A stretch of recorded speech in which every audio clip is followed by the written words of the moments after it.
আমাদের উপরে আছে আল্লাহ, আর জমিনে আছে আমাদের বাংলার মাটি। এই দুইটা ধরে ইনশাআল্লাহ আমরা এগিয়ে যাব। প্রিয় সালাউদ্দিন ভাই, আপনি আজকে বললেন আওয়ামী লীগ নাকি একটা মাফিয়া গোষ্ঠী।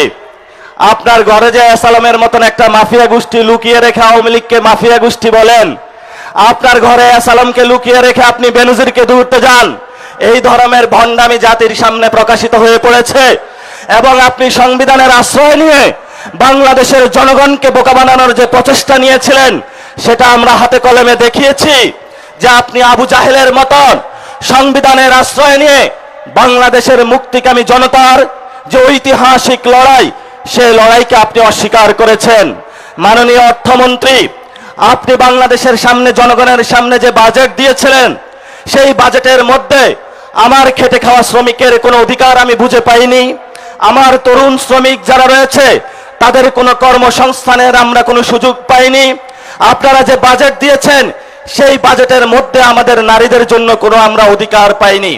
আমরা বাজেট সম্পর্কে স্পষ্ট করেছি, এটা দুর্নীতি এবং লুটপাটের একটা বৈধতা উৎপাদনকারী বাজেট, যেই বাজেটকে আমরা ঘৃণাভরে প্রত্যাখ্যান করেছি। এবং এই বাজেট নতুন করে টাকা কামানোর ধান্দা, যেই গ্যাং ছিল সেই হাওয়া ভবনে, সেই গ্যাং তারা লন্ডনে আশ্রয় গিয়েছে, সেই গ্যাং এখন বাংলাদেশের মানুষের মধ্যে ইন্ডিয়ার সহযোগিতায় এবং আমাদের কতিপয় বিভ্রান্ত সেনাবাহিনীর যুবকদের সহযোগিতায় বাংলাদেশের মানুষের উপরে তারা চাপিয়ে দিয়েছে। আমরা তীব্র নিন্দা এবং ধিক্কার জানাচ্ছি। আপনারা যদি এই পথে টিপ টিপ করে পা বাড়াতে থাকেন, তাহলে আমরাও আপনাদের কিভাবে চাবিকাঠি নাড়া দিতে হয় এটা আমরা ভালো করে আপনাদের চোখের সামনে আঙ্গুল দেখিয়ে দিয়েছি। এই যে তারেক রহমানের একটা বন্ধু আছে, মীর শাহ আলম নাকি যেন কি নাম, সে আমাদেরকে সংসদে দাঁড়িয়ে বলেছিল, কোথায় ছিলা তোমরা? আমি বাবু তোমাকে প্রশ্ন করতে চাচ্ছি যে বাবু, তুমি গত 17 বছর কোথায় ছিলা? তুমি শিবগুজ মডেলকে গোপালগুল মডেলে ট্রান্সফার করেছ। এই ধরনের উশৃঙ্খল যুবক যারা হাওয়া ভবনের বর্তমান সরকারে অংশগ্রহণ করেছে, এই উশৃঙ্খল যুবকদের থেকে বাংলাদেশ রক্ষা করতে হবে। এই উশৃঙ্খল যুবক কার গর্ভে জন্ম নিয়েছে, কোন দল করে, সেটা আমরা বাংলাদেশে দেখবো না। উশৃঙ্খল যুবকদেরকে আমরা শৃঙ্খলা আনবো, এটাই আমাদের আজাদির লড়াই। শেষ কথা, আমাদের আগামীর 3টা লড়াই। এই 3টা লড়াই হলো আমাদের সংস্কার বাস্তবায়নের লড়াই, যার জন্য এই খুলনার সমাবেশে আপনারা উপস্থিত হয়েছেন। 75% বাংলাদেশের মানুষ ভোট দিয়েছে। আমাদের দ্বিতীয় লড়াই বাংলাদেশে সার্বভৌমত্বের লড়াই। এই সার্বভৌমত্বের লড়াইয়ে দিল্লির দাদাবাদু থেকে বের হয়ে, আমেরিকান পররাষ্ট্রনীতি থেকে বের হয়ে স্বাধীন বাংলাদেশের পররাষ্ট্রনীতি ইনশাআল্লাহ আমরা বাংলাদেশে প্রতিষ্ঠা করব। লাস্ট যেটা, আওয়ামী লীগ বাংলাদেশে বিচারের মুখোমুখি হতে হবে। যদি আওয়ামী লীগ বাংলাদেশে বিচারের মুখোমুখি না হয়, তাহলে আমাদের সামনে আরো অসংখ্য যুবক, আরো অসংখ্য নারী, অসংখ্য হিন্দু, অসংখ্য আলেম ওলামা, আমাদের ভবিষ্যতে তাদের হলো পবিত্র এই রাজপথে তাদের রাজপথ রঞ্জিত হবে। আমরা আশা করব সরকার আমাদের কথাগুলো তারা কানে না দিবে। যদি তারা না নেয়, তাহলে কিভাবে কানে তাদেরকে ঢুকাতে হয় আমরা সেই উশৃঙ্খল যুবকদের শিখিয়ে দিব, যারা পার্লামেন্টে বসে বসে মিট মিট করে হাসে।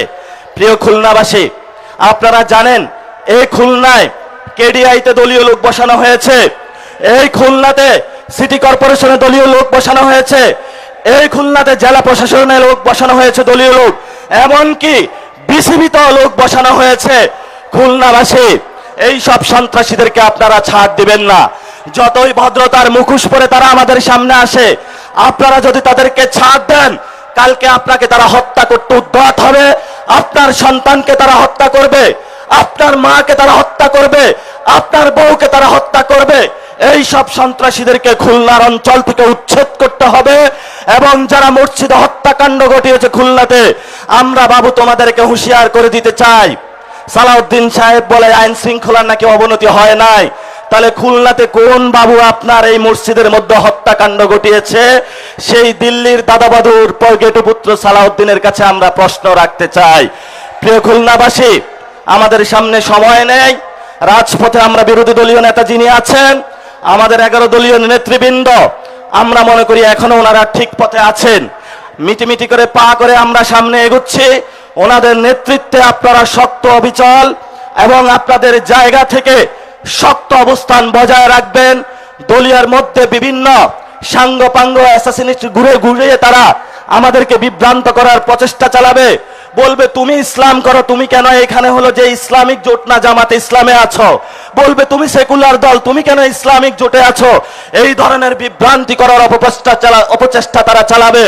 এগুলাতে কান দিবেন না। আমাদের উপরে আছে আল্লাহ, আর জমিনে আছে আমাদের বাংলার মাটি। এই দুইটা ধরে ইনশাআল্লাহ আমরা এগিয়ে যাব।